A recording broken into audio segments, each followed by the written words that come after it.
Sumikat ko yun. Ano ba yung ano nyo? Ano ba yung ano nyo? Ano ba yung content nyo? Mag-ano po kami, project po siya, tapos ang ano yun po natin, may video po siya about sa mga, sa po na po, na mag-interview. Lalo na po sa nangyayari ngayon, bigyan madami po, parang yung climate change. Ayun ang topic nyo? Opo. Okay, sige. Ayan, nandito yung mga estudyante. Grade ano na kayo? Grade 10 ng Amparo High School. Ayan, meron silang project, tutulungan natin sila. Okay? Gagabayan din natin sila. Tuturuan natin sila kung paano, kumbaga sa mga vlogging din. Siyempre, isa tayong vlogger para baka may future sila sa ganyan. Combine sa pag-aaral. Okay? O sige, sino mag-ano?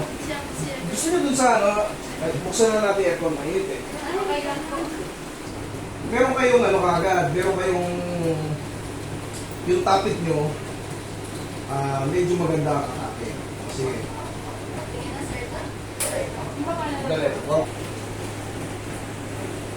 Bakit kayo, ay naiya ba kayo? Gusto mo dito ka, Gina? Oh, dito parang paharap ka sa akin. Parang kasi may iba't ibang angle yung pag-interview.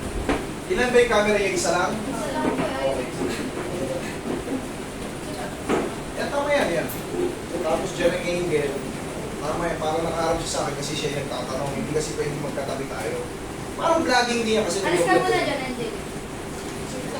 Ay, mo lumapit kay Kuya. Naiya ka ba talaga? Okay. Sino mag-i-introduce? 1, 2, So, magandang hapon po. Una po ay tatanungin po natin kung ano pong pangalan ni Kuya. Yes, ako nga pala si Master 3M ng 3M Massage Clinic dito sa Malawat Street, Amparo, sa Division. So, may mga ilang katanungan po kami na inyong sasagutin. Unang na po dito ay, paano po naghahanda ang inyong barangay bago magkaroon ng sakuna? Siyempre, ako ay nasa HOA rin. Actually, ako yung auditor ng HOA. Ang paghahanda, siyempre, kadikiti natin ng barangay. Ang ginagawa ng barangay, bago dumating yung bagyo, pag alam na yung bagyo, actually, ang Amparo hindi naman talaga bahain. Meron lang mga certain point, yung mga malalapit sa creek, yan, binibigyan kagad yan ng babala ng ating barangay, ng ating HOA, ng ating ibang mga nasa mayor's office. Sinasabihan na yung mga flooded low area. Yan ang unang hakbang na ginagawa ng barangay at iba pang sangkay ng ating. May mga nakahanda po ba kayo dito sa barangay ng mga emergency supplies at mga kagamitan? Meron, may bangka, may mga may mga tali, may mga pang-rescue talaga. Yan, isa rin ako sa membro ng Kangkalu, Batang Kangkalu Fire. Ayan, mga Eagles. Ayan, isa akong membro ng Eagles. Kaya alam ko kung ano yung mga nakahanda na kaagapay ng barangay. Ang Kangkalu Fire, ready to rescue anytime, anywhere.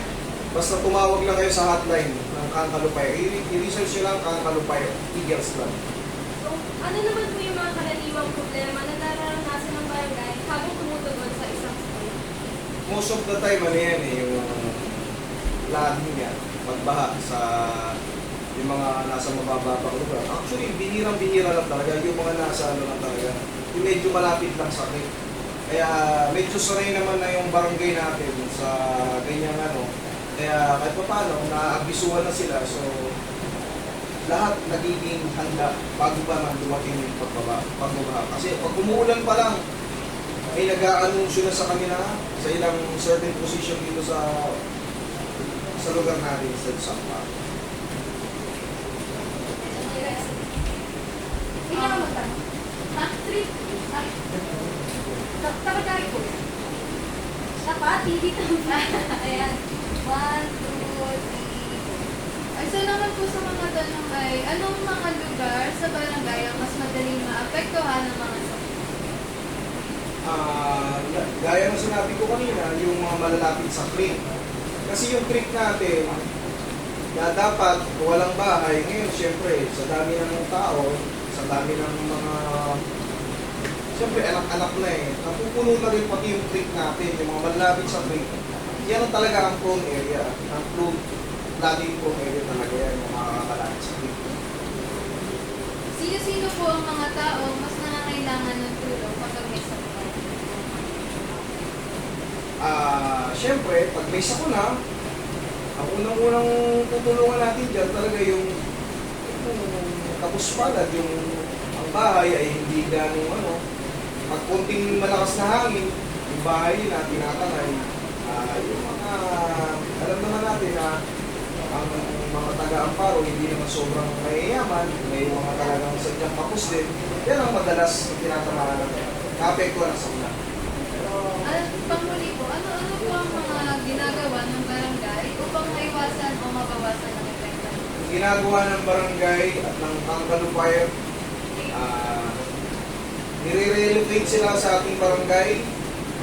Tapos, pag na-relocate doon, binibigyan ng mga nagpapapiding tayo at kung sino-sino pang ahensya, tinutulungan sila, binibigyan ng relief goods. Tapos, pagka wala nang bagyo o wala nang baha, ibinabalik din sila doon sa kanilang mga bahay.